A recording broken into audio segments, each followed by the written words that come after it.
welcome to the review channel. Today we're checking out this cordless vacuum.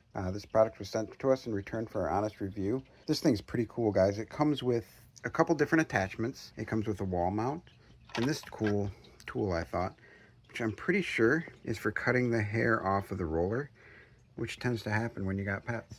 All right, I'm going to put this thing together, and we're going to try to clean up this mess that the cat's made. Check that out. Picking up the cat hair, the little bits of cardboard. It's even getting the carpet and the pieces of wood that came off of the cat tree. It's not very loud, which is nice, because then it doesn't scare the cats.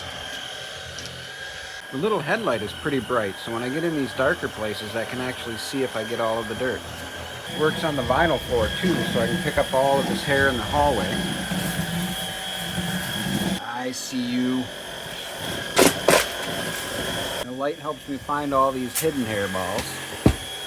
It was working so well I didn't even notice I can turn it up. The thing I didn't notice right away because of how short I am is that you can push the button and extend it and double the length of that extension. Another thing I really like is to empty it. It's just one button. I don't have to take the tank off or nothing. I tell you what, that thing did a pretty good job of cleaning up this carpet. I think I'm going to be getting rid of my corded vacuum here pretty soon.